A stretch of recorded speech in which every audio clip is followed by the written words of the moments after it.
Pada media ini akan dijelaskan materi tentang radius girasi dan momen inersia polar. Sehingga setelah pembelajaran ini diharapkan kamu dapat menghitung radius girasi dan menghitung momen inersia polar.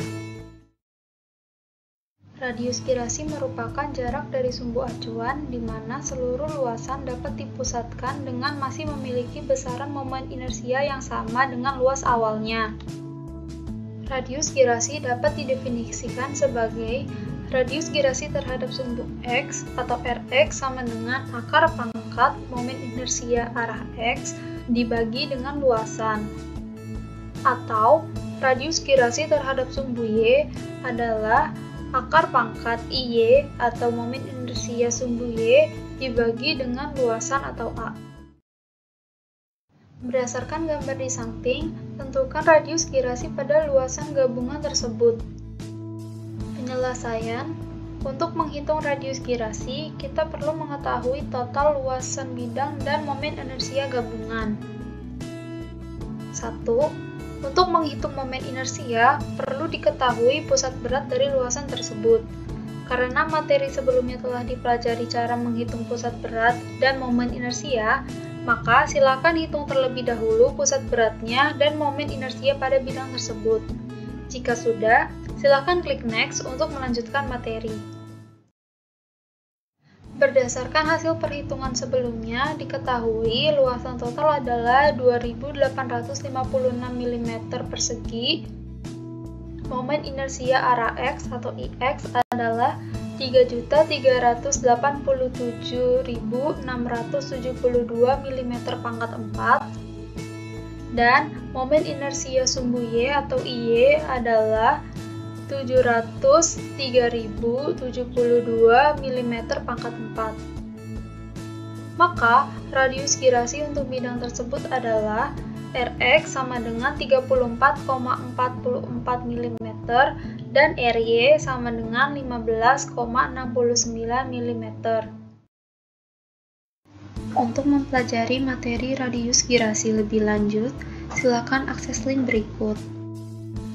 Variasi contoh soal untuk materi radius girasi lainnya antara lain: momen inersia pada materi sebelumnya adalah momen inersia terhadap sumbu yang terletak di dalam bidang area itu sendiri. Momen inersia polar adalah momen inersia terhadap suatu sumbu yang tegak lurus terhadap bidang area dan berpotongan dengan bidang tersebut di titik O. Momen inersia polar diberi notasi IP. Momen inersia polar dapat didefinisikan dengan integral IP sama dengan integral rho pangkat 2 dA. Rho adalah jarak dari titik O ke elemen luas diferensial dA. Rho kuadrat sama dengan X kuadrat plus Y kuadrat, dengan X dan Y adalah koordinat elemen dA. Maka didapatkan rumus IP adalah IP sama dengan integral X kuadrat dA plus integral Y kuadrat dA. Integral X kuadrat dA merupakan rumus untuk momen inersia IX, dan integral Y kuadrat dA merupakan rumus untuk momen inersia Y. Sehingga rumus IP dapat disederhanakan menjadi IP sama dengan IX plus IY. Rumus momen inersia polar atau IP digunakan untuk luasan bidang tunggal. Untuk menghitung momen inersia polar pada luasan gabungan, dapat digunakan teorema sumbu sejajar untuk momen inersia polar. Momen inersia polar titik O diberi notasi IPO, dan momen inersia polar di titik C diberi notasi IPC.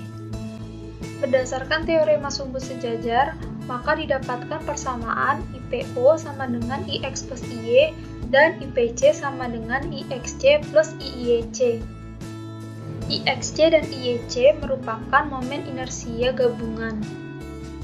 Dengan menambahkan kedua persamaan, didapatkan IPO sama dengan IPC plus AD kuadrat.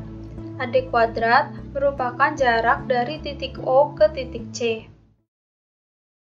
Hitung momen inersia polar pada sebuah bidang berikut. Penyelesaian. 1. Digunakan elemen luas diferensial dA dalam bentuk cincin lingkaran tipis dengan radius ρ dan tebalnya dρ, atau dA sama dengan 2 π dρ. Maka, momen inersia polar untuk lingkaran terhadap titik pusat C adalah IPC sama dengan integral batas atas R dan batas bawah 0 ρ kuadrat dA. Sehingga IPC sama dengan setengah V R pangkat 4. 2. Momen inersia polar untuk lingkaran terhadap titik B dapat diperoleh menggunakan teorema sumbu sejajar, yaitu IPB sama dengan IPC plus AD kuadrat. Sehingga didapatkan IPB sama dengan 3/2 V R pangkat 4. Untuk mempelajari materi momen inersia polar lebih lanjut, silakan akses link berikut.